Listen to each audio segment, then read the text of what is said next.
pessoal! Tudo bom com vocês? Estamos de volta com o nosso projeto Debate-Papo sobre Libras, literatura, tradução e ensino de literatura. Hoje nós damos continuidade, né, àquele conjunto de apresentações, trazendo pesquisadores que têm estudado esses temas, e o nosso objetivo aqui é popularizar o conhecimento que tem sido produzido no curso de pós-graduação em letras da UFES e também em outros programas de pós-graduação que nós temos pelo país. Hoje eu tenho a alegria de trazer para conversar com a gente uma pesquisadora que fez o mestrado no PPGL e continua se interessando pelo mesmo assunto, pelo mesmo tema, né? Um desdobramento da sua pesquisa de mestrado. Ela agora está no doutorado e ela vai contar para a gente um pouquinho sobre o que ela estudou no mestrado. Eu quero desde já esclarecer a vocês que esse projeto que nós estamos desenvolvendo, ele também tem o objetivo de tornar acessível para os pesquisadores surdos o conhecimento que tem sido produzido na área de literatura e educação literária para surdos, para ouvintes em geral. Mas algo que tem acontecido é que muitos estudantes surdos, né, no mestrado, no doutorado, têm pouca acessibilidade aos materiais que são produzidos, as pesquisas são produzidas porque estão todas em português. Então, quando a gente chama um pesquisador para vir aqui apresentar sua pesquisa, é uma forma que nós encontramos de permitir que os estudantes surdos tenham acesso a esse conhecimento. Então, eu quero chamar neste momento, pedir o Luiz, que é o nosso colaborador técnico aí nessa parte de plataformas digitais, né? Para colocar aqui na tela, para chamar para a tela a nossa querida Samela. Samela, por favor. Olá. Seja bem-vinda, Samela. Obrigada, olá a todos. Gente, olha, esse encontro é um encontro muito especial, porque vocês não têm ideia de quantos momentos nós marcamos e remarcamos e reagendamos esse encontro. Então, acho que assim, hoje é um dia importante que a Samela tem coisas muito legais para falar para a gente. E, enfim, deu certo, né, Samela? Conseguimos aí organizar para todo mundo, as agendas bateram e hoje a gente vai conseguir falar sobre o seu tema de pesquisa. Muito esforço conjunto, né, Arlene? Isso aí. Como é importante mesmo esse trabalho de todo mundo para a gente levar o conhecimento o mais longe possível. Isso aí. Eu já vou pedir a Samela para se apresentar, mas antes eu quero agradecer a parceria dos intérpretes, né, que fazem parte desse projeto. O Highlander e a Elizabeth, que vão estar aqui fazendo toda a mediação. Agradeço também ao Luiz Guilherme Kaiser, que está fazendo todo o controle e a gestão aí da plataforma.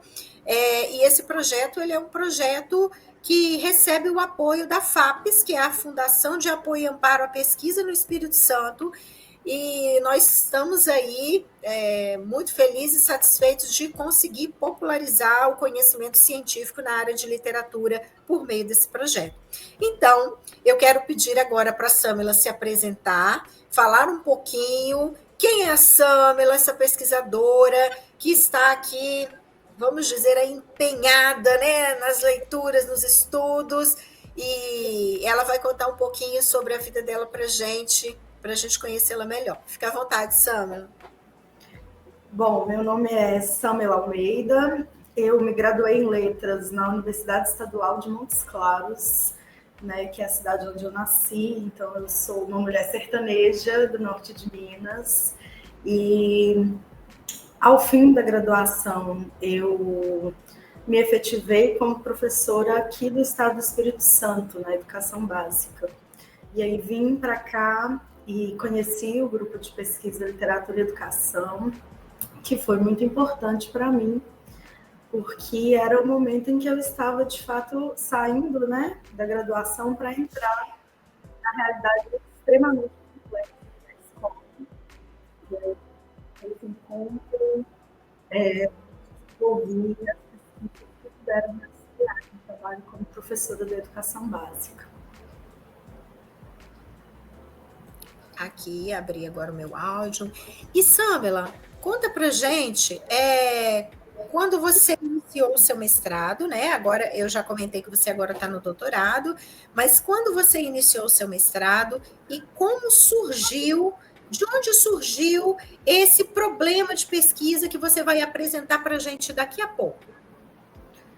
Então, Arlene, eu acho que é exatamente esse momento em que eu estou entrando na escola pública pela primeira vez, vindo de uma graduação em letras em que a gente aprende a acreditar na literatura como uma possibilidade de salvação, de afetividade, de ludicidade. E quando eu entro, né, na escola, eu percebo que tem coisas que não estão funcionando, que não estão dando certo. E aí começo a me perguntar o que é que eu vou fazer e se é importante de fato. Não é importante de fato trabalhar com literatura aqui nessa escola? Por que é importante? Qual a importância disso? Como eu vou fazer isso? Que texto, que literatura é essa? Então, é a partir dessa observação de que aquilo que eu havia elaborado teoricamente ainda não dava conta do trabalho que eu precisava realizar em sala de aula. Não só no sentido metodológico, como no sentido de clareza de objetivos. Né? Qual o objetivo que organiza, que direciona o trabalho pedagógico que eu estou fazendo aqui?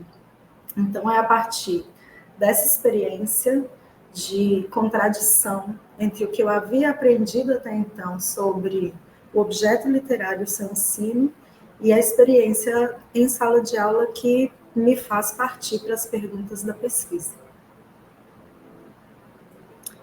Excelente. Então, a gente agora quer ouvir um pouquinho sobre todo o desenvolvimento da sua pesquisa e quais foram os resultados e de que maneira você pode, de repente, até falar, se for possível, como que isso pode contribuir para o trabalho do professor hoje, que está na sala de aula, para o professor surdo, para o professor ouvinte, para o professor bilíngue, que está na sala de aula e às vezes fica se perguntando: bom, eu sei que a literatura é um conteúdo importante, é interessante, mas eu não sei muitas informações, igual você falou, né? Aquele professor que entra na sala de aula, se depara com os alunos e se depara com o desafio de trabalhar o conteúdo literário com os estudantes. Então, assim, você agora tem um tempo aí que você pode ficar à vontade, né? Em torno de uns 30 minutos, uns 40 minutos para abordar. E eu vou até pedir o Luiz para me tirar da tela, porque aí ele vai poder projetar os slides, tá, Luiz? Rapidinho, se a gente puder fazer isso, que aí fica a Samela, o Highlander e a intérprete Beth, quando for feita a substituição. Acho que vai ficar uma configuração melhor até para visualização.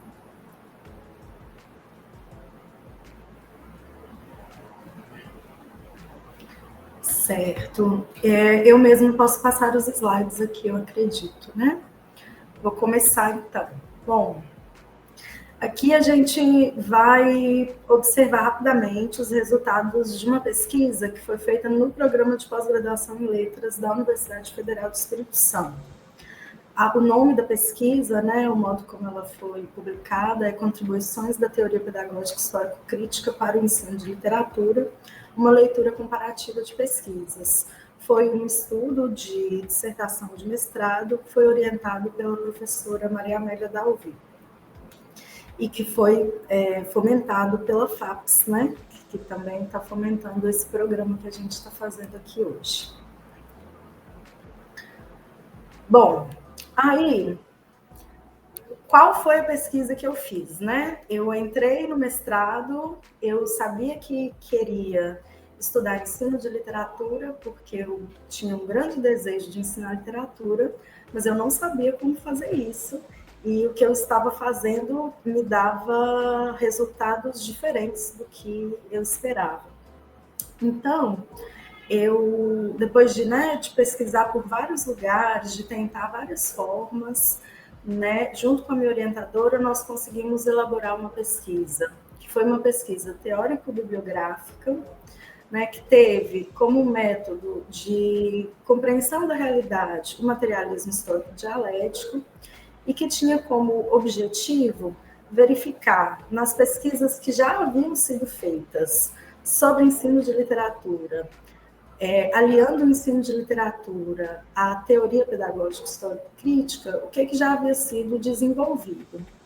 Então, né, por ser uma pesquisadora iniciante, meu objetivo mesmo foi fazer uma leitura panorâmica daquilo que vinha sendo produzido nesse campo de pesquisa, para compreender, né, a que ponto esse campo de pesquisa havia chegado em suas compreensões sobre o ensino de literatura, o que é que eu precisava estudar, o que é que eu poderia dar continuidade. Então, foi uma pesquisa que teve como objetivo fazer um panorama desse campo, né? Observar como é que esse campo de pesquisa científica vinha se movendo. E aí, a escolha pela pedagogia histórico-crítica é uma escolha que está embasada nesse modo de observar e compreender a realidade, que é o materialismo histórico-dialético. Então, o materialismo histórico-dialético é um método científico, né, um método que nós entendemos que era o método mais adequado para realizar a pesquisa naquele momento e que era o método, né, mais adequado para fazer uma leitura de realidade, né, até então, para nós. Então, a partir desse método, a pedagogia, né, que se baseia nesse método para elaborar como é que a gente ensina, como é que a gente compreende a realidade, transmite a realidade, qual a importância disso, é a pedagogia histórico-crítica. Então, a escolha por verificar como foi que as pesquisas em ensino de literatura, né, junto com a pedagogia histórico-crítica, haviam elaborado as ideias sobre esse ensino, foi baseada, né, nessa compreensão anterior do método materialista histórico-dialético como um método, né, que nós escolhemos como um método adequado para a compreensão da realidade. Bom, a pedagogia histórico-crítica, ela entende que a tarefa da educação escolar é identificar as formas mais desenvolvidas do saber objetivo produzido historicamente. Isso aí já são muitas questões para a gente pensar, né? Então, primeiro, para a pedagogia histórico-crítica, a educação escolar tem uma tarefa, tem um objetivo, que é identificar as formas mais desenvolvidas do saber objetivo. Quando a gente pensa em formas mais desenvolvidas, a gente não está falando do que é mais novo ou do que é mais tecnológico, e também não estamos dizendo que há formas de conhecimento que devem ser menosprezadas.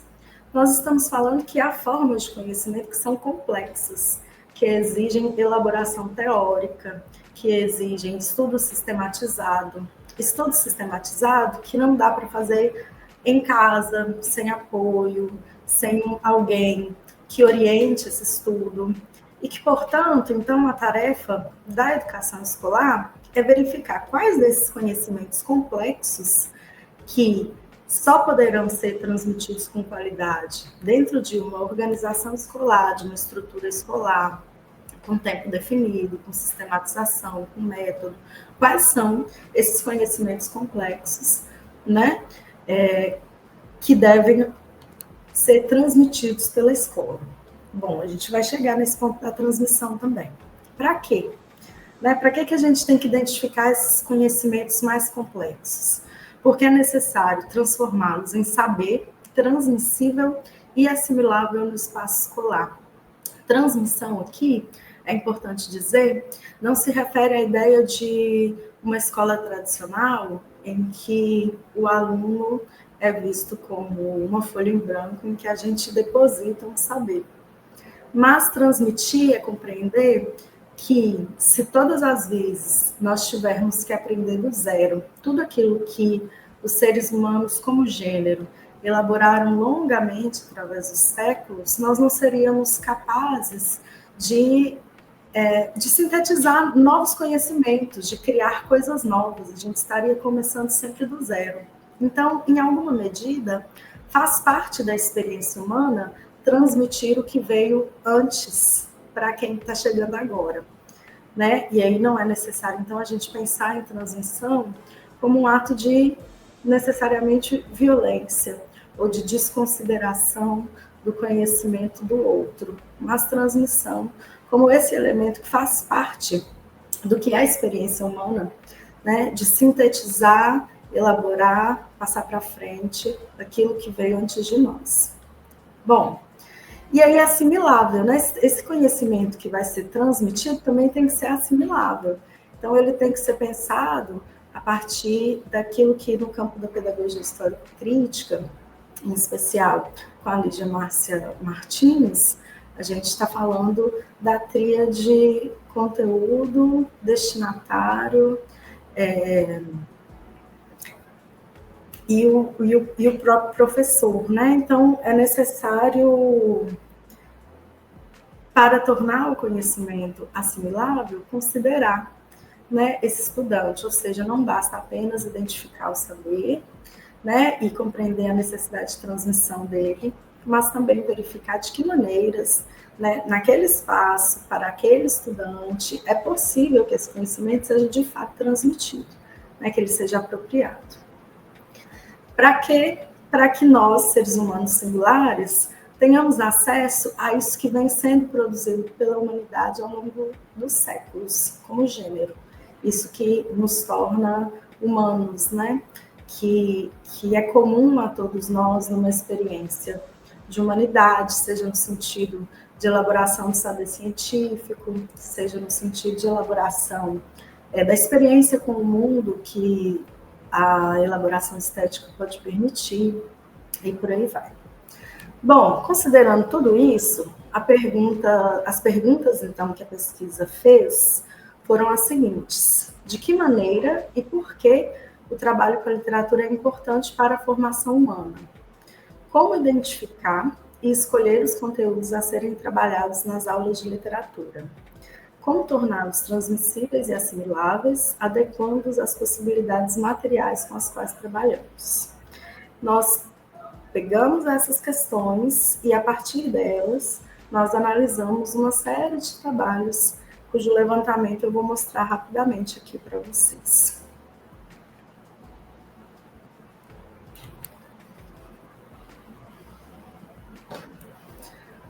Mas antes, eu vou comentar rapidamente sobre a questão do método materialista histórico dialético. Foi muito importante para a pesquisa situarmos o método, porque nós observamos que várias pesquisas que se aproximaram da pedagogia histórico-crítica estavam desenvolvendo, né, os seus temas, os seus assuntos, os seus problemas, a partir de métodos que eram compatíveis com o materialismo histórico-dialético. Nesse sentido, foi necessário, então, compreender melhor esse método. Bom, eu separei uma citação do Duarte, que é uma síntese de como a gente pode, né, pelo menos começar a pensar aí como é que a gente vê a realidade a partir do materialismo histórico-dialético. Duarte diz assim, na dialética entre o lógico e o histórico, o pensamento humano analisa a lógica da fase mais desenvolvida do objeto e vai à história para compreender a gênese desse objeto e compreender as fases anteriores do processo histórico. Essa análise histórica, por sua vez, aprofunda a compreensão da fase mais desenvolvida, tornando ainda mais rica a reprodução do concreto pelo pensamento. Reprodução essa que requer, como vimos, a mediação das abstrações. A gente poderia, né, para um início de conversa, entender o materialismo histórico-dialético como um método que procura observar a realidade a partir do que está dado neste momento, né? E, considerando o que está dado neste momento, a gente vai à história para verificar o que de histórico é presente ainda hoje, né? Ou seja, a história não é algo que ficou lá atrás e que justifica a realidade, né? Ela seria algo que dá continuidade à própria realidade. Então, o que disto, que é o mais atual, que é o mais desenvolvido, que é o que a gente pode observar da nossa realidade agora, o que disto é componente histórico, o que disso vem do passado e se mantém, e perpetua e continua. E a partir do momento em que a gente é capaz de verificar o que tem de histórico, né, de continuidade, é possível compreender melhor o que está dado dessa realidade agora. Considerando, portanto, que é possível compreender a realidade, que é possível representá-la no pensamento, mesmo que essa representação da realidade do pensamento exija abstrações, categorias, elementos abstratos, né, que são ferramentas que a gente utiliza para compreender a realidade. Nesse sentido, essa ideia de reprodução da realidade pelo pensamento é uma reprodução aproximada. Ao mesmo tempo que o materialismo histórico dialético considera a possibilidade do pensamento humano conseguir refletir a realidade, ainda assim, a gente entende que esse reflexo da realidade é sempre aproximado.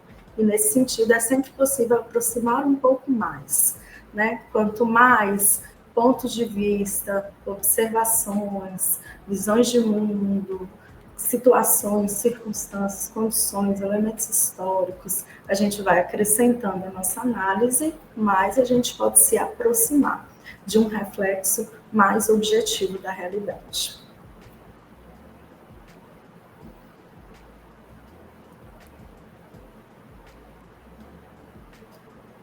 Bom, considerando esse primeiro uma tentativa de iniciar uma conversa sobre o método materialista histórico dialético, né, que é um método com seus 200 anos, né, que vem sendo desenvolvido prolificamente por uma série de pesquisadores de todo o mundo. Então, considerando essa primeira conversa, nós passamos, então, a observar as pesquisas que haviam sido feitas sobre o ensino de literatura e sobre leitura literária, porque leitura literária é um conceito que aparece muito todas as vezes que a gente está falando de ensino de literatura. Então, essas pesquisas sobre ensino de literatura e leitura literária no campo da pedagogia histórico-crítica.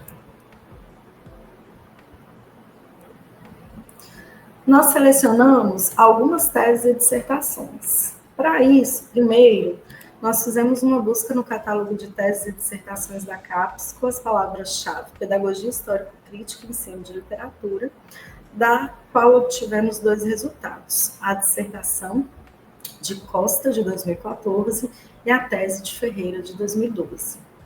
Depois, nós pesquisamos também no catálogo de teses e dissertações da CAPES pelas palavras-chave Pedagogia Histórico-Crítica e Leitura Literária. E aí a gente encontrou também 2 dissertações de Fernandes e Fujita, ambas de 2017. Depois, a gente deu uma olhada nos currículos desses pesquisadores, né, dessas pesquisadoras, e encontramos ainda a tese de Costa, de 2018.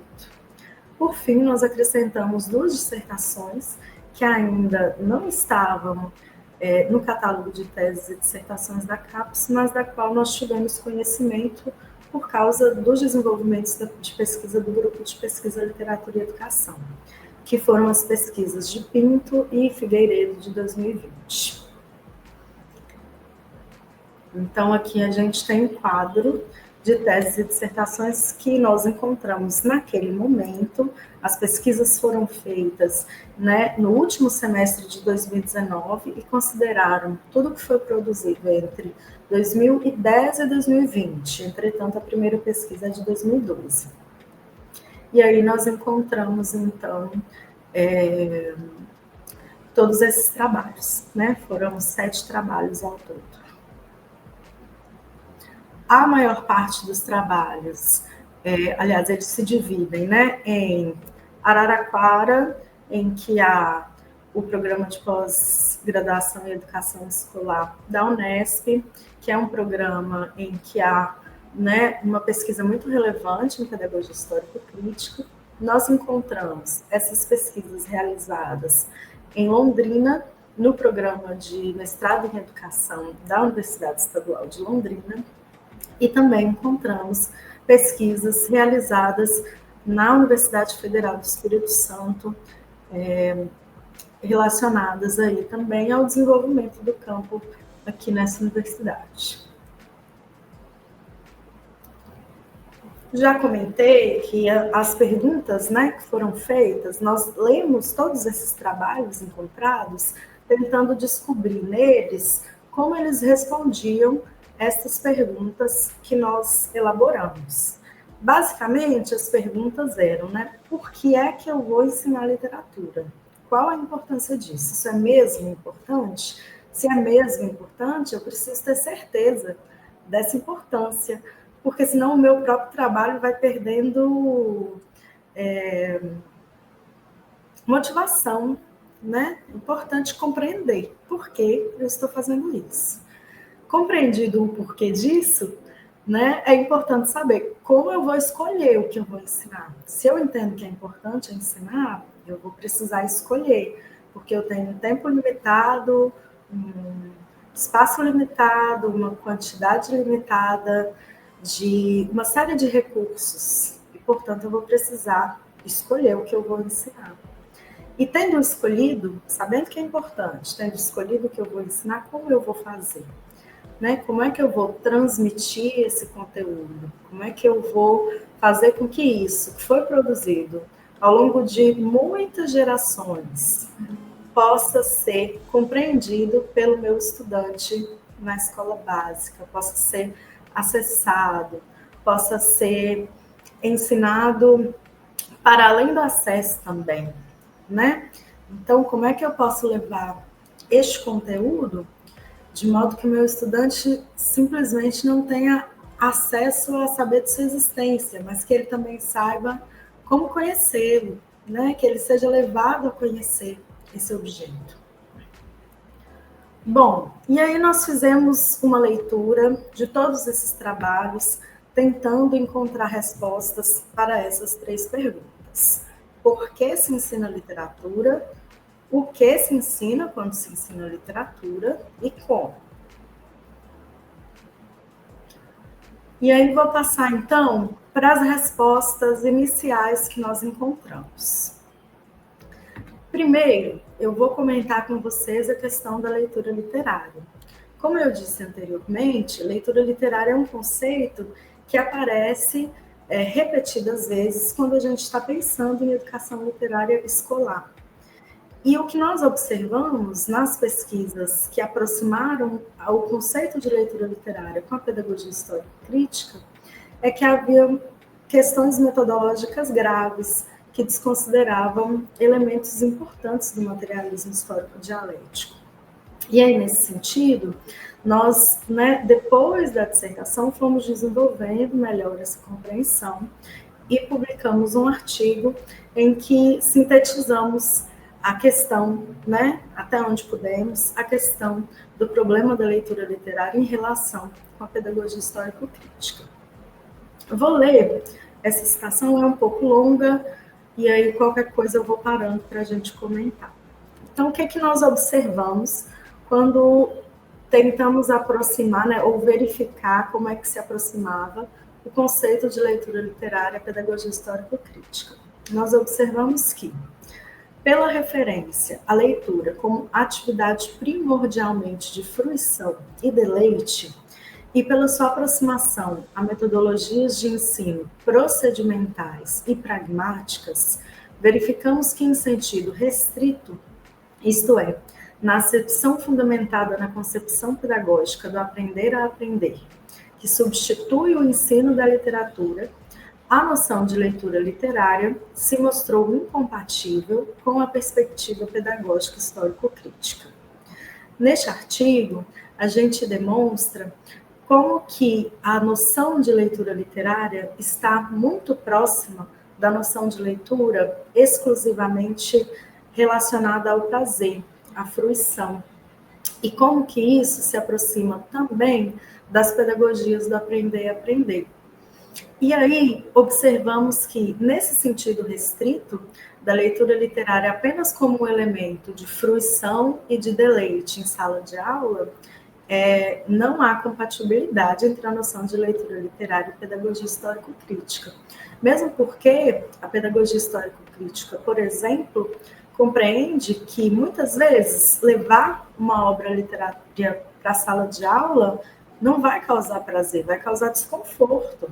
E a gente vai ter que lidar com o desconforto.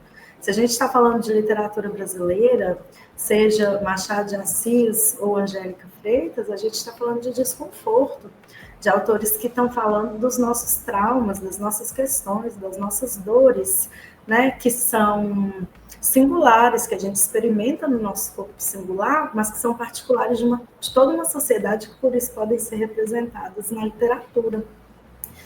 Então, seria não só, né, de algum modo ingênuo, mas também retira de nós, né, procedimentos para lidar com esse ensino. Porque quando a gente não considera a possibilidade do desconforto, por exemplo, a gente vai sem ferramenta para lidar com ele.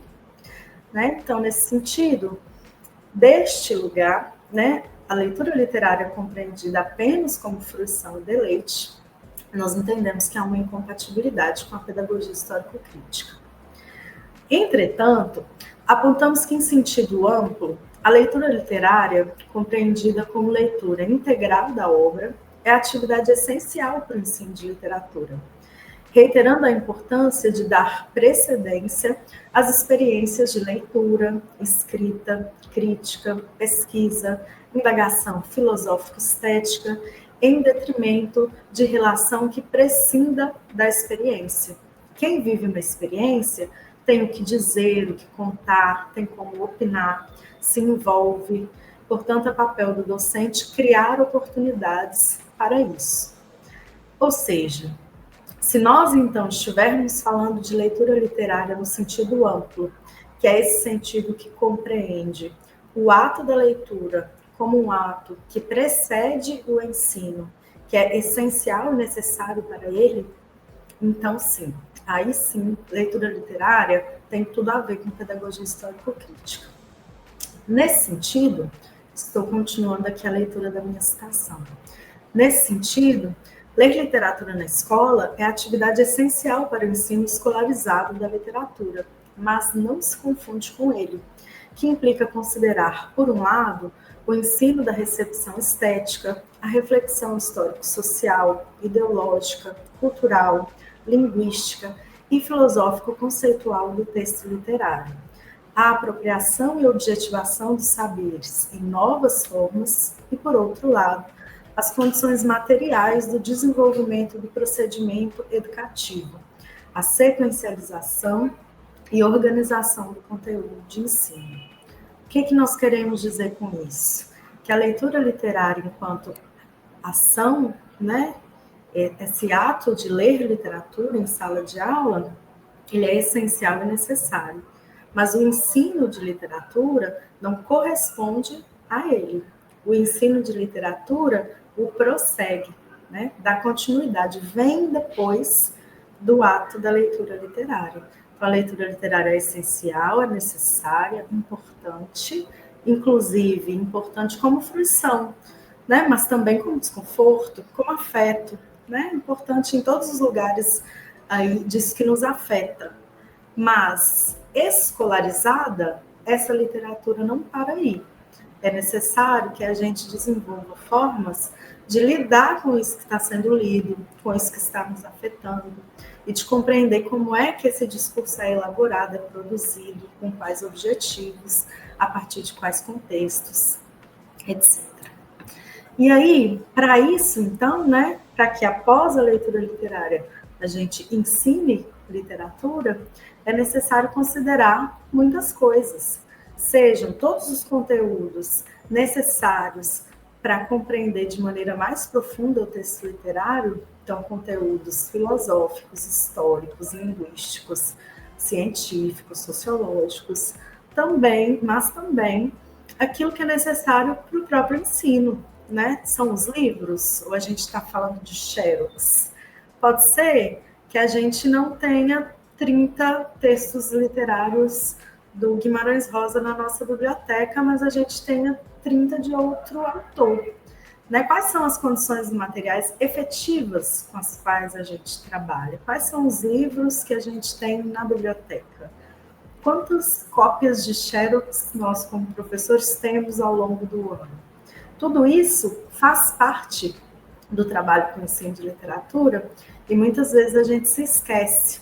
Então, é necessário considerar isso até para dar dimensão do trabalho que é possível de ser feito, né? Para que a gente não se torne ansioso no desejo de realizar um trabalho que parte de um ideal que não existe na realidade. Então, considerar os nossos recursos materiais de tempo, de disposição, recursos psíquicos, recursos de conhecimento teórico, de condição de se apropriar de conhecimento teórico para ensinar os estudantes, tudo isso é necessário ser considerado. E aí nós passamos, então, né, tendo falado um pouco sobre essas contradições que apareceram nas pesquisas sobre leitura literária e pedagogia histórico-crítica, tendo entendido que leitura literária é um conceito que a gente não abre mão, que, portanto, deve ser disputado, porque nós entendemos, né, que leitura literária sozinha não equivale ao ensino de literatura, ao mesmo tempo em que a leitura literária precede, é essencial, necessário para esse ensino. Então, esse conceito aí a gente, né, procura demonstrar que está em disputa, né, ou tentamos disputá-lo, e aí a gente passa, então, a resposta daquelas perguntas, né, que havíamos feito no início. Então, a primeira pergunta né, quer saber por que é que nós ensinamos literatura, por que gastar tanta energia, tanta disposição, tanta organização, tanto planejamento de recurso, de conhecimento para ensinar este conteúdo especificamente. Nas pesquisas que nós lemos, nós chegamos a 4 elementos importantes que dão base para que a gente compreenda por que sim, é importante ensinar literatura. Né? A primeira coisa que a gente entendeu é que, aí eu vou ler os pontinhos aqui e vou comentando. A primeira coisa é que a arte é uma necessidade ontológica humana. Então, ela é uma necessidade do nosso ser enquanto ser humano.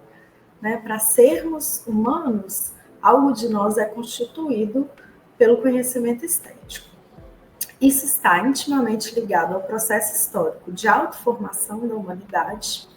Né? Então, está ligado ao modo como nós nos tornamos humanos ao longo dos séculos, como nós nos tornamos humanos produzindo arte, nos apropriando do que foi feito anteriormente, né? No sentido mesmo de que não há humanidade sem cultura. E, bom, essa arte, né, que é uma necessidade humana, quando nós estamos em relação com ela, ela permite que nós possamos atuar na vida fora da lógica alienada e alienante de produção do capital, conferindo aos seres humanos a compreensão de que existem outros modos de existir e de se relacionar com o mundo, com o tempo, com o outro, consigo mesmo, né? Não só porque quando a gente lê Medeia, por exemplo, né, um texto de alguns milênios atrás, a gente descobre que já existiram outras moralidades entre os seres humanos, né? Não só porque a gente descobre que já existiram valores distintos e que, portanto, os valores mudam e que, portanto, os valores que existem hoje, que muitas vezes nos violentam, podem ser modificados. Não só a arte permite que a gente experimente essa compreensão, né, histórica, como também a própria relação da recepção estética nos retira desse modo de vida que nós estamos vivendo hoje, né? Para dar um exemplo, um simplificador, é muito diferente aquilo que nós experimentamos enquanto receptores estéticos quando a gente está lendo um livro literário ou quando a gente está rolando um feed, né? Por quê? A Heller vai dizer que a arte exige que a gente faça uma, uma desconexão com esse modo de atenção e de existência que é disperso, né? Para que a gente possa acessar a obra de arte, por um momento a gente estabelece uma relação de homogeneidade nas palavras da Heller, né?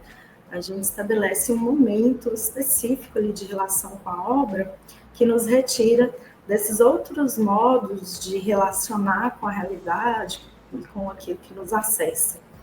E isso permite também que a gente entenda, então, que há outras formas de viver no mundo, né?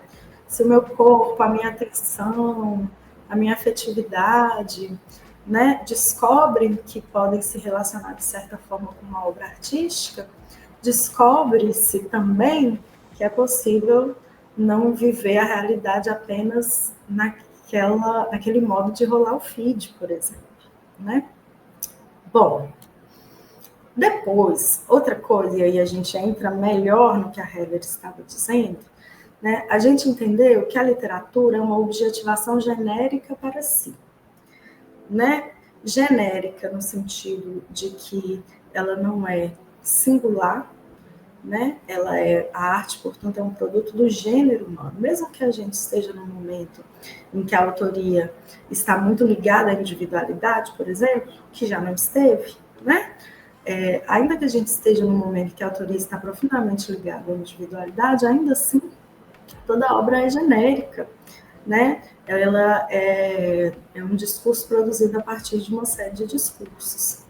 Mas essa objetivação que é genérica, ela é para si, né? No conceito do Duarte, para si no sentido de que tem um objetivo humanizador próprio para si mesmo, né? E que objetivo humanizador é esse? Ela promove um reflexo desfetichizador da realidade na consciência humana, à medida que permite ao homem compreender o mundo como criação humana e não como resultado de forças fatalistas. O que a gente pode dizer disso, né? Parando aqui a citação pelo meio. Quando a gente lê um texto literário, por exemplo, né? Vou dar um exemplo aqui do Castelo de Kafka.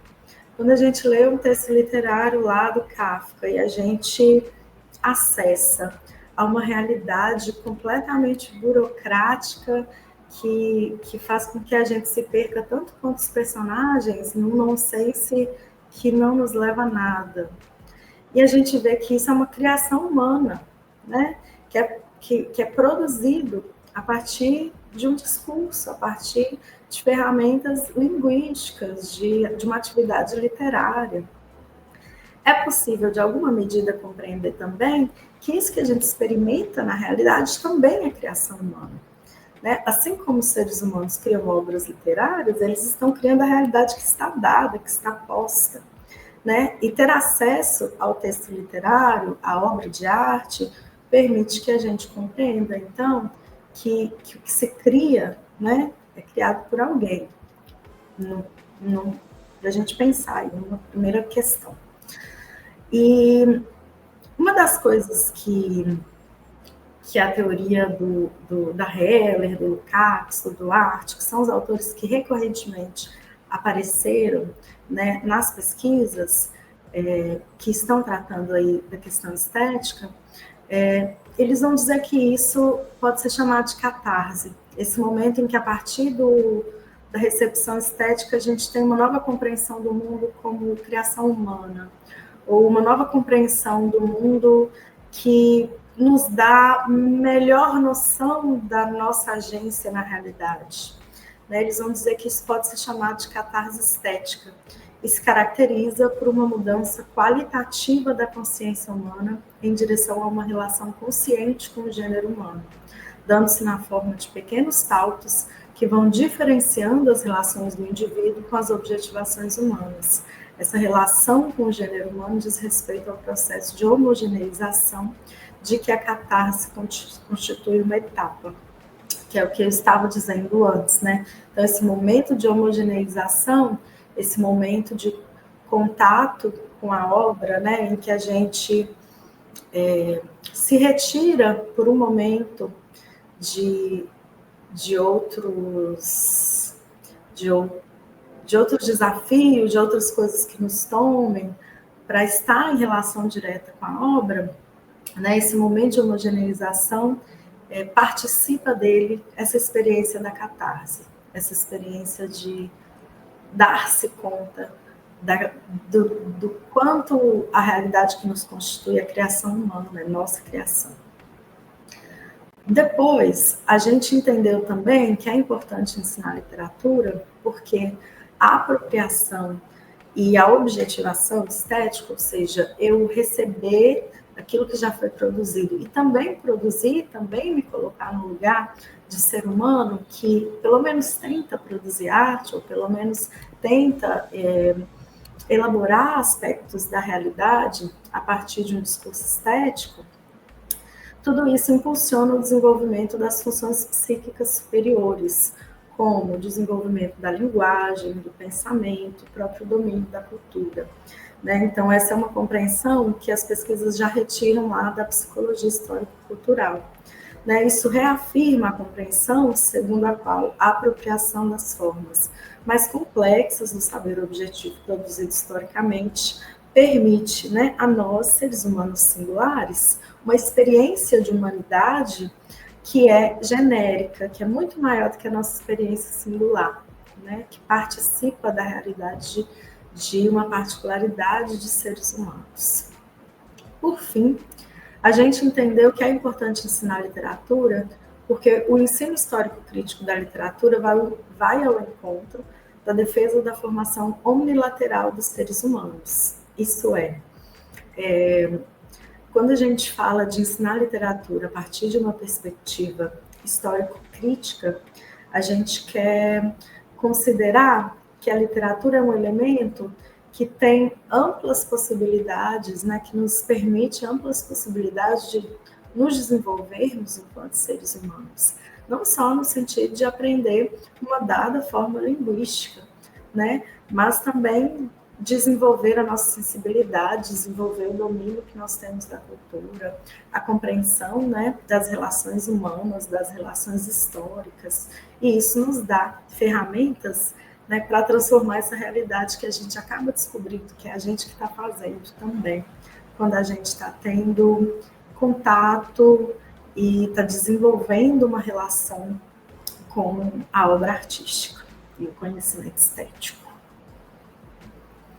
Então, revisando, né? Por que é importante ensinar literatura? Nós entendemos que é importante ensinar literatura porque, primeiro, a arte constitui o ser humano. Não existe ser humano sem arte.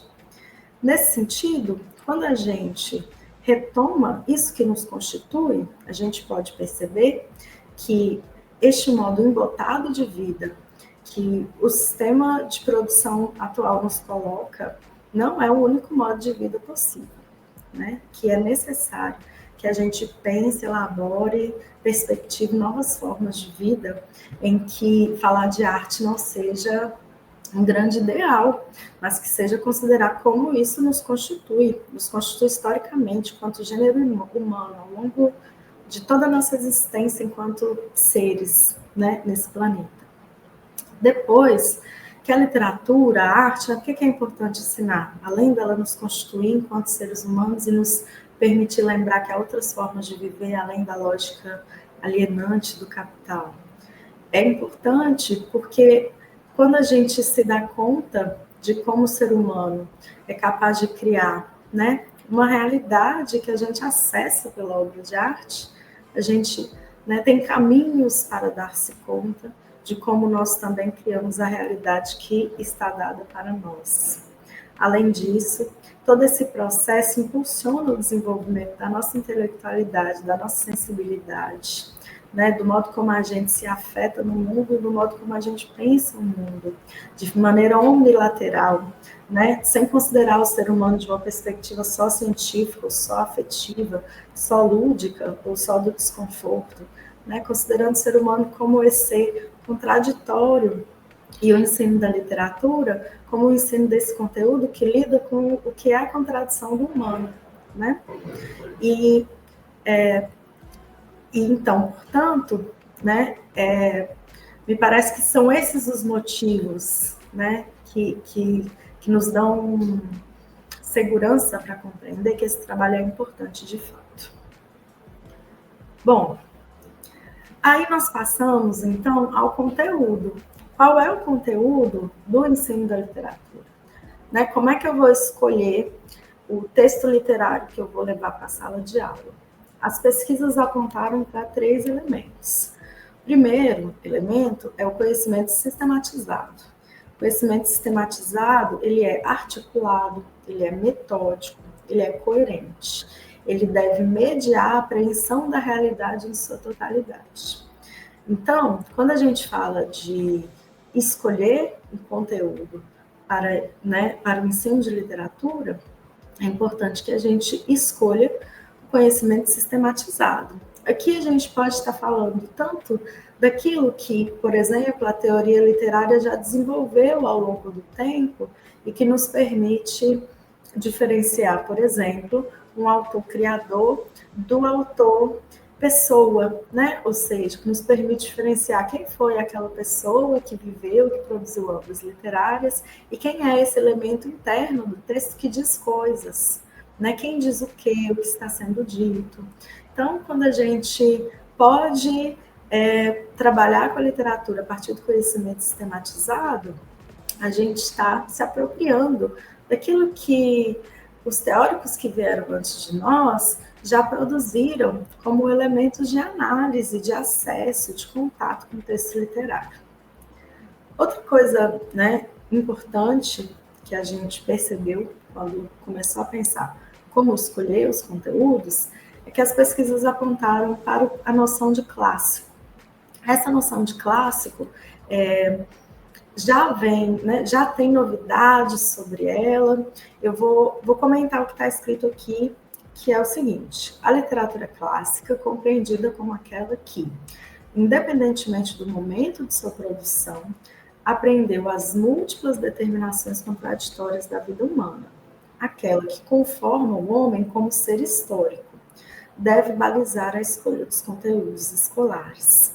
A noção de clássico, que pode ser bastante controversa, deve ser compreendida aqui da seguinte perspectiva, né? O clássico, por um lado, é aquilo que a gente entende que é fundamental, né? Que é essencial, que faz falta, né? Então, quando a gente está pensando em ensino de literatura, numa escola pública, brasileira, de periferia, é importante pensar o que é que faz falta, o que é fundamental para compreender essa realidade. Né? Pode ser que seja fundamental tanto analisar com detalhes o que Machado de Assis produziu, quanto analisar com detalhes o que os Racionais estão cantando, né? Porque a questão não é quando foi produzido, a questão não é quem falou, a questão é, esse texto, ele elabora questões fundamentais da nossa realidade. Ele tem coisas que são incontornáveis, sem as quais não é possível pensar a realidade brasileira. E serão muitos textos, né? Serão muitos textos incontornáveis, que nós faremos escolhas. Não vai dar para ler tudo, trabalhar tudo. Mas essa escolha deve ser orientada por isso, que é fundamental e incontornável. Se é fundamental e incontornável entender como a militarização e a violência das polícias nas periferias modifica a experiência de mundo de uma particularidade imensa de brasileiros, então é incontornável ouvir Racionais com os alunos em sala de aula. Se é incontornável compreender como é que a herança colonial, né, transforma as nossas relações humanas e a gente mantém sistemas de subordinação e de opressão historicamente constituídos, então também é fundamental ler Machado de Assis. Nesse sentido, né, o clássico é isso que é fundamental. É isso que, independente de quem e quando foi produzido, é um texto que apreendeu determinações importantes, elementos importantes, contraditórios, que constituem a realidade humana. E, por fim, a gente descobriu, observando as pesquisas, que há uma aproximação entre a noção de clássico escolar na pedagogia histórico-crítica com a noção de realismo do Georg Lukács. O Georg Lukács vai dizer que o realismo em literatura e em arte não equivale a um determinado período histórico marcado, por exemplo, por uma tentativa positivista de reprodução estética da realidade, como a gente consegue, né, costumeiramente pensar em realismo e naturalismo. Não é disso que se trata. O Lukács diz que o realismo é um modo de aferir, né, em que medida aquele texto literário dá conta de fato, abranger as questões que importam, as questões que são essenciais, né, para aquela realidade que ele está refletindo. Então, nesse sentido, a gente observa que a ideia de clássico da pedagogia histórico-crítica se aproxima da ideia de realismo na estética do Georg Lukács. E é importante que a gente consiga, aí, ao longo dos nossos estudos, das nossas pesquisas, irmos separando, né, o que é o clássico para a pedagogia histórico-crítica, do que ele se diferencia das ideias de clássico e de cânone na teoria literária generalizada, o que é o realismo para essa teoria estética materialista, né, e como isso se diferencia, né, bastante, como não se trata da mesma coisa de pensar o realismo como um período histórico determinado ali no século XIX, por exemplo.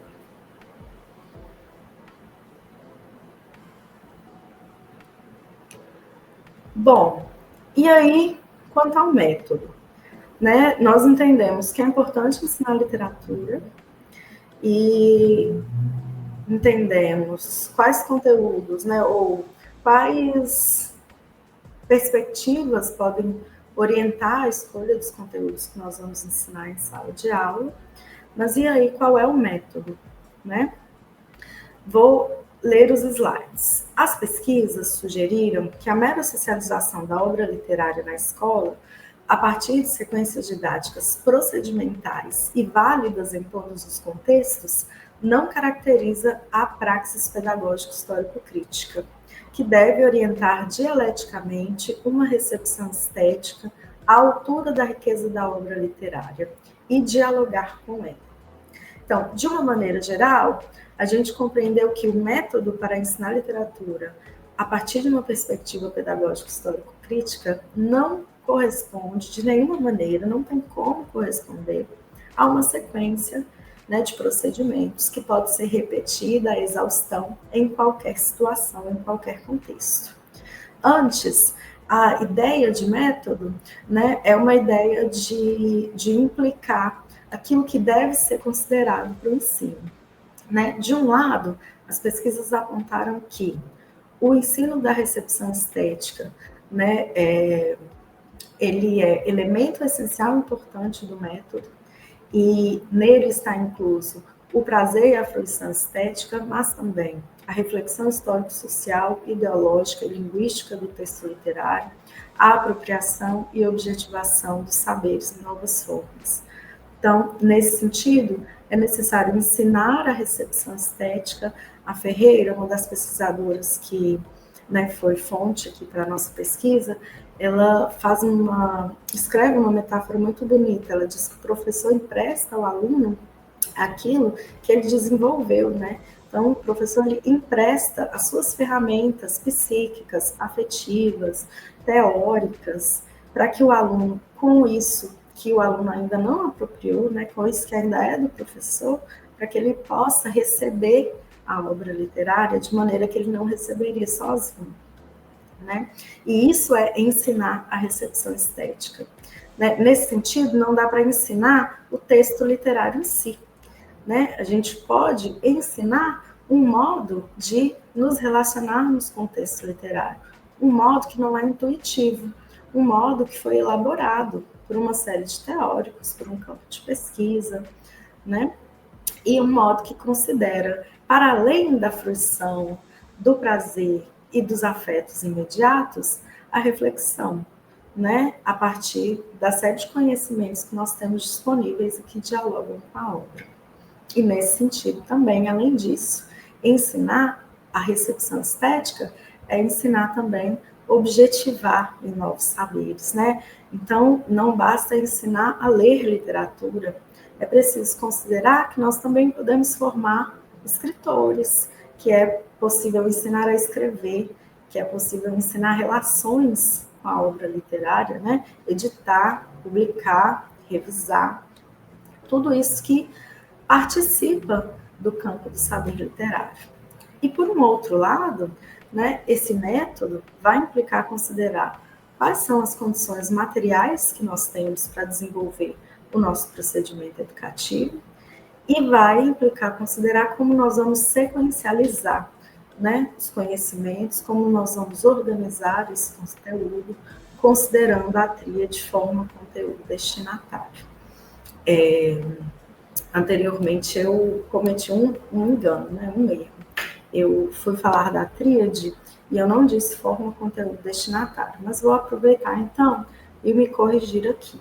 Né? Quando a Martins fala em tríade, forma, conteúdo, destinatário, ela está dizendo que o trabalho do professor deve considerar, né, o conteúdo a ser ensinado, para quem e de que maneira.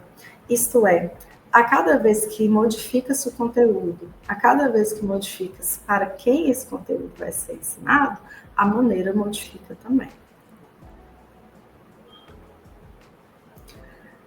E aí nós observamos que há uma questão que deve ser também diferenciada e compreendida para o ensino da literatura na pedagogia histórico-crítica. Quando, em Escola e Democracia, o Saviani, ele esboça um método didático para pensar, né, o movimento dialético de construção do conhecimento científico, ele trata da passagem da síncrese à síntese por meio da mediação da análise. Né, lá em Escola e Democracia, ele vai sistematizar 5 momentos do trabalho educativo, né, que são a prática social, a problematização, a instrumentalização, a catarse e o retorno à prática social. Mas, muitas vezes, essa elaboração do Saviani vem sendo tomada como um procedimento, uma sequência de procedimentos a ser repetida. Né? E é importante observar aqui que nós não, quando a gente fala em prática social, problematização, instrumentalização, catarse, nós não estamos falando de uma sequência de passos a serem desenvolvidos, mas nós estamos falando de 5 momentos que acontecem, que ocorrem e que devem acontecer para que o processo educativo se dê. Né? Galvão, Lavoura e Martins tentam, né, esclarecer melhor essa questão, dizendo o seguinte: o conceito de educação como mediação da prática social explicita exatamente que a educação é uma modalidade da prática social, o que significa que, em hipótese alguma, saímos da prática social para desenvolvermos atividades de estudo e depois retornamos a ela para agir praticamente.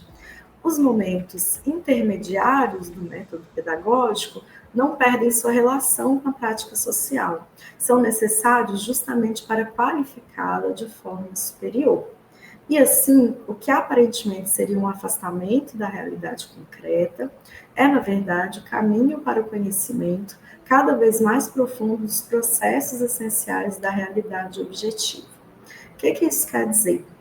Quando Saviani propôs lá, né, que quando a gente passa pelo processo educativo, a gente sai da prática social, a gente problematiza, né, entende quais são as questões, se instrumentaliza, né, se apropria de saberes, passa pela catarse, isto é, esses saberes, né, passam a nos constituir e permitem com que a gente alce um novo ponto de vista sobre a realidade, e aí a gente retorna à prática social, que já é, na verdade, essa experiência de verificar a realidade desse novo ponto de vista. Ele não está dizendo de uma sequência de passos que a gente vai repetir. Ele está dizendo de elementos que constituem o processo educativo. Ou seja, a prática social, né, essa realidade em que a gente vive, ela é um elemento do saber, do desenvolvimento do saber, da apropriação do saber. Problematizar essa prática social, problematizar como a gente experimenta o mundo e age no mundo, é um elemento essencial para desenvolver conhecimento. Nos instrumentalizarmos, né, nos apropriarmos de conhecimentos sistematizados e clássicos, também é um elemento essencial para o desenvolvimento do conhecimento.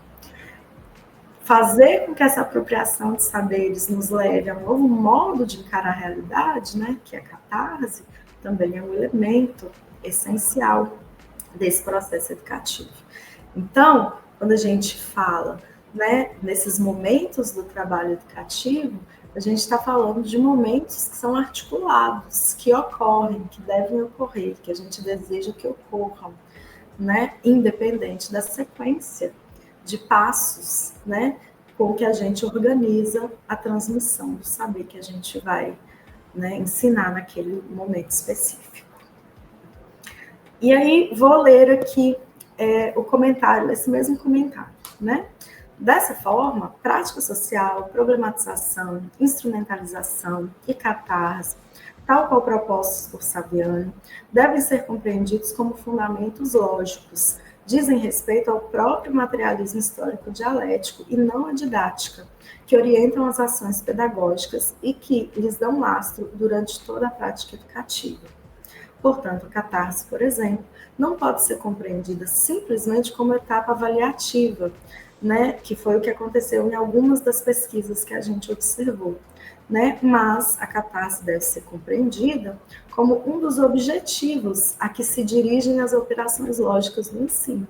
Então, a gente vai ensinar literatura, né, determinada obra, com o objetivo de que, ao fim daquele processo de ensino, algo daquele saber permita ao estudante alçar uma nova compreensão sobre a realidade, né? Mas isso não é uma etapa de prova, né? Isso é um processo que vai se dar durante o ensino.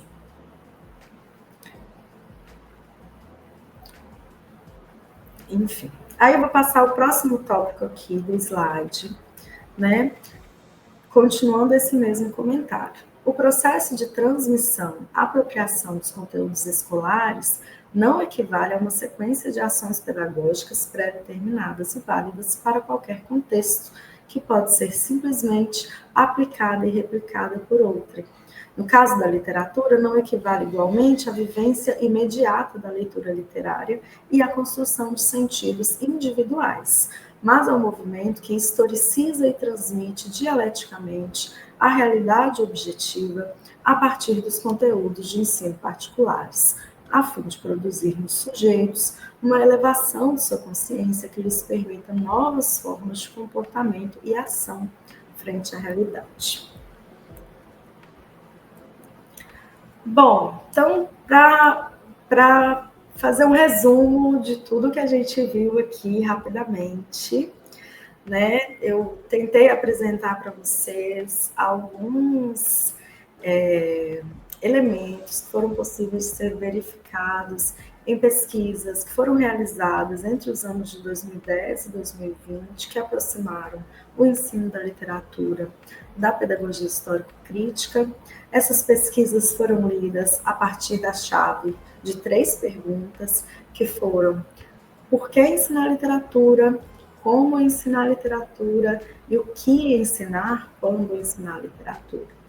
E a gente apontou, né, que é importante ensinar literatura por causa de 4 motivos, né, a literatura e a arte de maneira geral fazem parte da nossa constituição como seres humanos, permite que a gente compreenda a realidade como construção humana, permite que a gente se relacione com o conhecimento e com a realidade de uma posição unilateral, complexa, que considera os elementos racionais, afetivos, sensíveis, históricos, sociais, né? E que tudo isso pode desenvolver, inclusive, a nossa capacidade de elaborar, de pensar, de organizar nossa própria linguagem e de modificar a realidade. A gente observou, né, que ao escolher as obras literárias, é importante pensar naqueles textos que são fundamentais no sentido de que abordam os temas centrais, né, os temas mais importantes para que a gente tenha ferramentas para lidar e compreender a realidade em que nós estamos inseridos, né? E esses conteúdos são chamados de clássicos pela pedagogia histórico-crítica. E a gente apontou, por fim, que o método, né, que a pedagogia histórico-crítica considera não é uma sequência de passos a ser repetida de maneira semelhante todas as vezes, mas é uma compreensão lógica do processo de funcionamento da própria apropriação do conhecimento, de como os seres humanos se apropriam do conhecimento, e que essa apropriação do conhecimento considera alguns elementos, como a nossa inserção na realidade, na prática social, aquilo que para nós é questão, é problema, que precisa ser resolvido, né, para que a gente dê conta da nossa existência enquanto seres humanos. A instrumentalização, isto é, aquilo que já foi produzido historicamente, que nos dá ferramentas para lidar com esses problemas, né, os conhecimentos sistemáticos, os conhecimentos aqui chamados de clássicos também. E, por fim, é necessário, né, como método, compreender a possibilidade de que a gente modifique nosso ponto de vista, modifique nossa possibilidade de compreensão da realidade, porque essa modificação de compreensão pode permitir uma modificação de comportamento, uma modificação de ação, considerando, portanto, né, as possibilidades bastante limitadas de ensinar literatura, né? Não é possível mudar o mundo apenas lendo literatura. Mas, enquanto professores, né, de língua, é possível que o nosso trabalho participe da mudança de mundo que a gente deseja. E aí vou terminar, então, com as minhas considerações finais. Compreendemos que não será o ensino da literatura ou a leitura literária que poderão sozinhos modificar a consciência e a ação dos homens, mas ainda assim afirmamos que o ensino da literatura, compreendido como a transmissão sistematizada dos saberes mais elaborados da cultura humana, é essencial para a formação de pessoas que compreendam e reconheçam qual é a nossa realidade, que desejem, né, que nós experimentemos uma experiência de humanidade ampla em todas as suas possibilidades, né, que tomem para si a parte que nos cabe da responsabilidade coletiva de modificar. É isso, muito obrigada.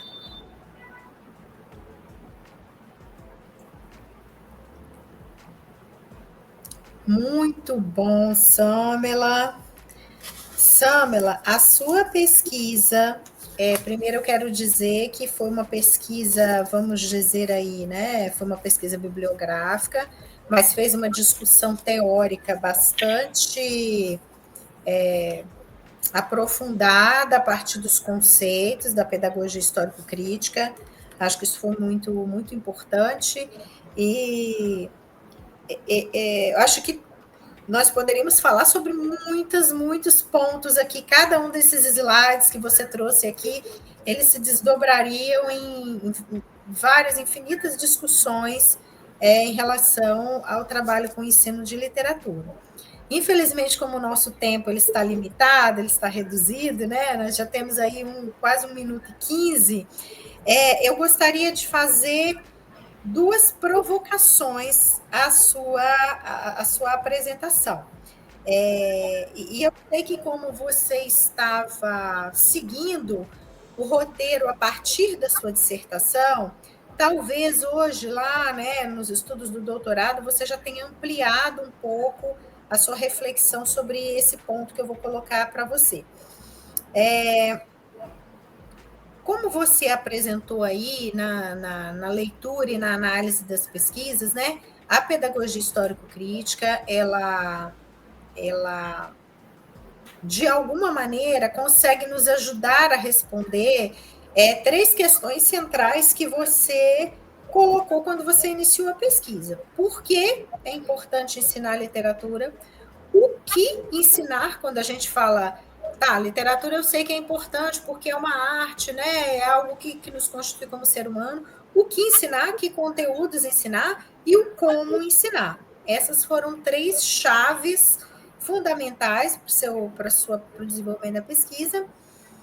E aí, parece-me que essas pesquisas, essas perguntas, desculpa, elas estão sempre voltadas para o trabalho que o professor ele precisa desenvolver, né?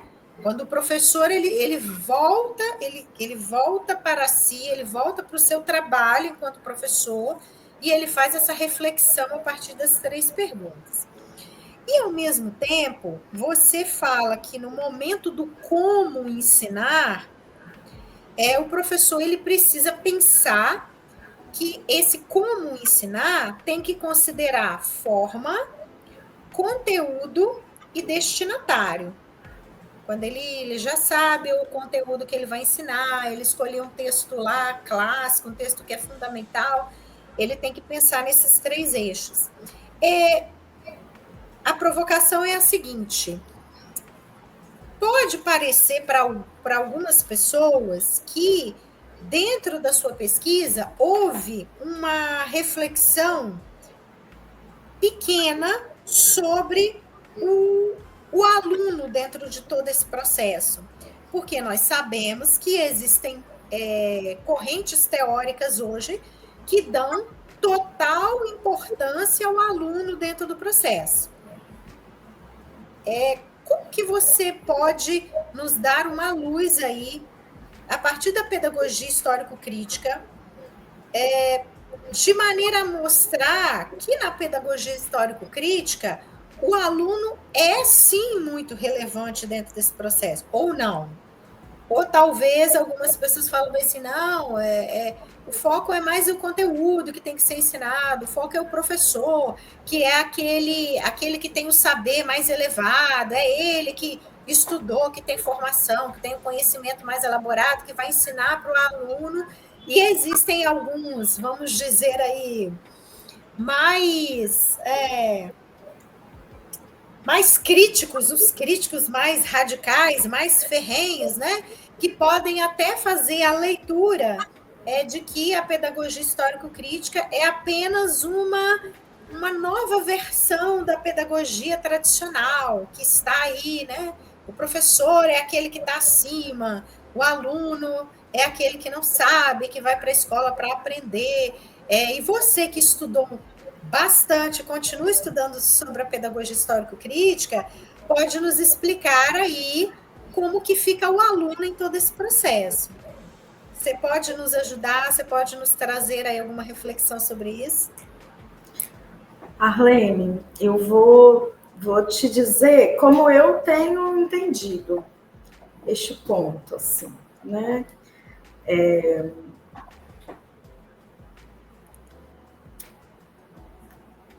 Me parece que quando as teorias pedagógicas contemporâneas que estão bastante difundidas pela universidade tratam do aluno, elas estão tratando dos indivíduos singulares. Nesse sentido, estão tentando corresponder ao desejo individual de cada estudante individual em sala de aula. E aí, por exemplo, a gente parte para a ideia de escolher o texto a partir do gosto pessoal e, né, escolher o conteúdo da aula a partir do interesse individual desse estudante. E me parece que a pedagogia histórico-crítica, ela tenta pensar o aluno, o estudante, a partir da sua genericidade mesmo, ou a partir da sua condição de classe, né? O que a nossa classe estudantil precisa? Qual é a necessidade da nossa classe que está sendo formada? E aí, nesse sentido, é possível pensar o aluno para além de uma individualidade embotada do sistema do capital. Né? É possível pensar o ensino a partir daquilo que a gente entende que é uma necessidade desse estudante que talvez ele não reconheça na sua individualidade, mas que deve ser garantida. E nesse sentido, professor e aluno têm posições diferentes no espaço escolar, mas elas são necessárias ambas, né? Elas estão em relação dialética. Não existe professor sem aluno. Então, por mais que a gente esteja pensando, então, aí, nesse estudante, sem desconsiderar suas necessidades individuais, mas compreendendo que para que ele acesse aquilo que tem, né, de maior potencial na sua possibilidade de existência, é preciso superar aquilo que ele conhece como indivíduo e que muitas vezes está restringida a uma experiência embotada da indústria cultural, por exemplo, né? É necessário, então, considerar esse estudante enquanto genericidade, enquanto classe em formação, para que a gente seja capaz de considerá-lo nas suas amplas potencialidades. Considerá-lo, me parece, a partir de uma individualidade imediata, reduz a possibilidade de uma relação dialética entre professor e aluno.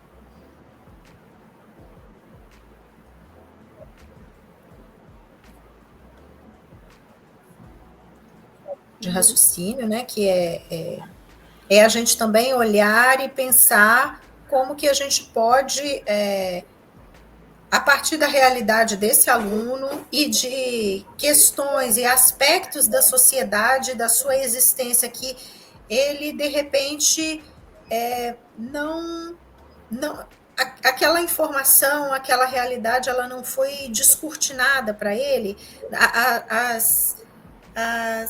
as relações contraditórias da sociedade em que ele vive ali, elas ainda não foram mostradas para ele de uma maneira mais específica. O professor, ele pode contribuir para isso ali, né, dentro do seu trabalho, considerando essa individualidade, essa particularidade do aluno, como você falou. Me parece assim que aquilo que o Lukács diz, né, que um personagem típico, por exemplo, né, um personagem singular, ele recupera elementos particulares da sociedade, né, me parece que na nossa experiência de vida também. Então, os nossos alunos singulares, eles estão sofrendo pelas mesmas questões. Né? Eles estão sofrendo porque eles não têm condições de dar sequência nos estudos no ensino integral, como está sendo, porque eles têm que trabalhar no estágio, porque eles têm que trabalhar em casa. Então, mais do que considerar a singularidade, aliás, mais do que considerar a singularidade, não, mas entender que essa experiência singular de sofrimento, de necessidade, de individualidade, ela está perpassada por elementos particulares que têm a ver com classe, né? Que tem a ver com um grupo inteiro de estudantes que está passando pelas mesmas coisas. Sim. E nesse sentido é possível, né? A gente vai ensinar para quê? Qual o objetivo? Né? Não é para resolver uma questão singular, mas é para dar ferramentas para que a gente possa modificar isso, que particularmente está nos afetando todos. Certo. E aí, obrigado aí pela sua contribuição, e eu vou fazer só mais um questionamento aqui, que é algo que atravessa as condições objetivas de trabalho do professor em sala de aula, porque quando você estava falando ali do método, né? Que método utilizar, que é o como o professor vai trabalhar a literatura, a gente não pode se esquecer de que o trabalho do professor na escolha do texto literário, ele vai prescindir, como você mesmo falou, de um ensino sistematizado, né? Um ensino elaborado, um ensino planejado, um ensino sistematizado. E aí a gente entra num problema que acontece nas escolas, e eu estou aqui trazendo para você uma demanda que tem muito a ver com o ensino da educação de surdos e também da educação de alunos ouvintes. Eu estou me referindo especificamente ao ensino na educação básica, no fundamental 1 e 2. Vou colocar essa modalidade aí, esse campo, né? O fundamental 1 e 2. É muito comum os professores, ou é uma prática que existe, eu já vi acontecer, os professores assim, eu quero trabalhar ensino de literatura com as crianças e os adolescentes, eu vou entrar aqui na internet, eu encontrei um texto literário de um autor que eu acho interessante, eu acho importante, vou pegar lá a Bolsa Amarela, de Lígia Bojunga, e aí eu vou trabalhar esse material. Então, eu vou à internet, eu encontro um material pronto na internet, eu vou lá, baixo aquele material, que é de alguma maneira, existe ali de alguma maneira uma certa sequenciação de atividades, correto? E aí eu vou trabalhar aquele material ali com os alunos. E eu posso me sentir, vamos dizer, contemplada, porque eu trabalhei um ensino sistematizado de literatura, trabalhei o texto da Lígia Bojunga com aqueles alunos, lá naquela cópia lá que eu vou pedir para imprimir na escola, tem lá quem é o autor do texto, aí o aluno responde, Lígia Bojunga, qual é o assunto, que são aquelas questões superficiais importantes para a compreensão da narrativa, mas me parece que o ensino sistematizado e elaborado de que Saviani está falando, ele é mais profundo que isso, né? Do que aquela atividade que foi pronta, copiada, que ela fica disponível na internet para todos os professores de toda a educação básica do Brasil inteiro acessar para trabalhar na sala de aula em diferentes turmas, com diferentes níveis sérios. Então, eu gostaria que você comentasse um pouquinho sobre isso, porque isso aí me parece que cai direto nas questões objetivas e concretas do trabalho do professor hoje em sala de aula, que é, de alguma maneira, essa falta de tempo para ele fazer o planejamento e ele elaborar ele enquanto um pensador, uma pessoa que pensa, que elabora, que planeja o seu próprio ensino baseado na realidade destinatário, conteúdo e forma que ele tem em sala de aula em diferentes contextos, né? Então, se você pudesse comentar um pouquinho sobre essa situação, sobre esse dado, né? Essas atividades que são disponíveis na internet, que o professor, de repente, pega aquele material ali e fala, vou fazer um trabalho de leitura literária, ou eu acredito que seja, de ensino de literatura com os meus alunos, e trabalhei esse material. É a mesma coisa do que Saviani está apresentando quando ele fala do texto dele, na sua leitura, na sua interpretação? Alene, eu penso que não. Eu penso que a gente tem problemas muito graves de tempo e condição de trabalho. né? Então, é compreensível que muitos professores reproduzam essas atividades e em determinados momentos mesmo, né? Nem sempre a gente tem tempo e recurso para produzir planejamentos complexos. Então, nós temos um grande problema de remuneração, de tempo, de espaço adequado para que o professor faça isso. Agora, né? Então, tomando isso como uma situação, né, que está dada para nós professores. Quando a gente pensa lá no método de Saviani, né, por exemplo, prática social, problematização, instrumentalização, catarse e retorno à prática social. Me parece que, né, vou te falar da minha experiência, assim, me parece que nessas condições em que nós estamos, de dificuldades, de falta de acesso de recursos, tempo, né, para planejar, me parece que é essencial experimentar esses momentos em sala com os estudantes. Então, é de fato ler o texto literário e compreender quais são os problemas que estão dados para a nossa compreensão aqui nessa sala de aula, com esse destinatário. Pode ser que neste destinatário aqui, quando eu pego o livro e eu me sento com ele e eu leio com ele, pode ser que seja um problema vocabular, pode ser que seja um problema de conhecimento histórico, pode ser que seja um problema de conhecimento sociológico. Eu não vou saber isso previamente. Não tem como é claro que, né, se eu levo um texto literário, eu sei quais são as questões importantes, eu trabalho para isso, eu me planejo para isso. Mas a problematização, me parece, que considera o destinatário, ela considera quais são as questões para que ele compreenda esse conteúdo, né? Quais são os desafios, os impasses, o que de meu eu vou precisar emprestar, o que de meu eu vou precisar desenvolver para ser capaz de emprestar. E aí eu tenho para mim que o trabalho com a pedagogia histórico-crítica ele é muito diferente. Ele não tem a ver com levar um conteúdo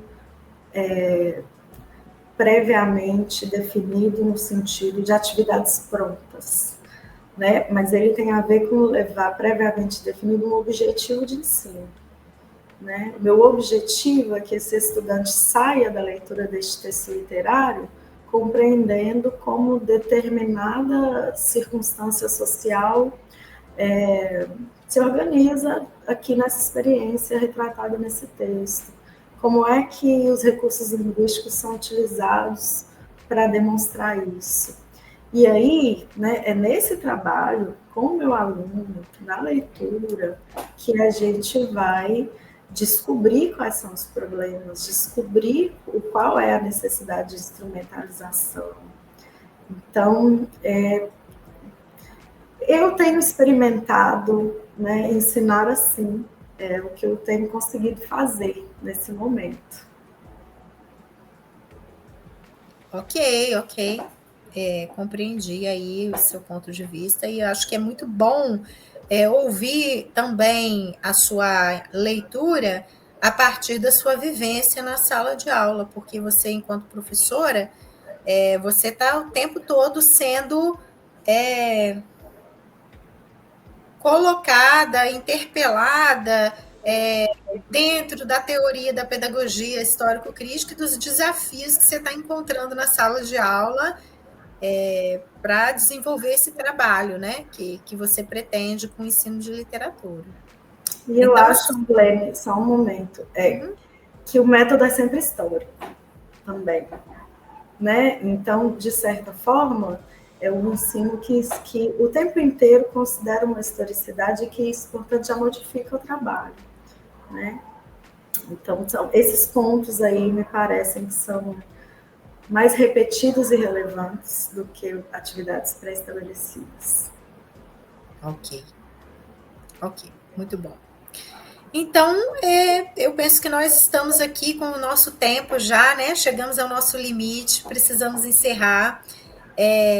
Gostei muito, muito, muito, muito de ouvir você falando sobre a sua pesquisa. Continuaria aqui te fazendo um monte de perguntas, porque acho que a sua pesquisa realmente ela nos instiga, né? Ela nos provoca a ficar pensando, caramba, mas como que isso se daria? Como seria isso? E recomendo muito que as pessoas que estão estudando sobre o ensino de literatura a partir da pedagogia histórico-crítica, que leiam o trabalho da Samela. Eu indico para todo mundo a leitura. Vai ler a pesquisa da Sam, baixa a dissertação da Sam. Já estou aqui curiosa com a tese de doutorado que está prevista para sair quando, Samela? Agosto de 2026, Arlene. Ai, tá longe ainda, tão longe. Tá longe, mas o tempo que passou eu nem vi. Passa rápido mesmo, né? É verdade. Então tá bom, a gente vai ficar aguardando e quando você defender, você volta aqui para contar tudo pra gente, tá bom? Tá certo, pode deixar. Isso aí. Então, pessoal, estamos encerrando aqui o nosso debate-papo. Continuem acompanhando o canal Na Palma da Mão, porque é lá que vai ser divulgada esse encontro, né? Essa conversa. Eu também agradeço mais uma vez aos intérpretes, agradeço ao Luiz Guilherme, que está aqui nos bastidores, tornando possível esse momento. Agradeço a Sandra também, que depois de várias demandas de trabalho, de estudo, de leituras, de escrita de tese, ela parou um tempinho lá para poder conversar com a gente. E agradeço também a FAPES por estar permitindo que esse projeto aconteça. E desejo a todos aí, né, um ótimo aproveitamento a partir desse trabalho. Façam perguntas, dúvidas. Se você puder, Samela, colocar o seu e-mail aqui no chat, o Luiz ele vai postar aqui também para o pessoal que quiser conhecer o seu trabalho, os artigos que você publicou. Eu vi que você publicou um artigo em 2024, né? E aí eu peço o Luiz aqui, a Samela já colocou o contato dela, então eu peço que o Luiz coloque aí para todo mundo saber. Isso aí, gente, vamos lá mandar e-mail, vamos pedir, Samela, me manda seu material, Samela, que eu preciso ler seu material. E foi ótimo, tá bom, gente? Obrigada, tudo de bom para vocês e até a próxima. Tchau, tchau. Tchau, gente, obrigada.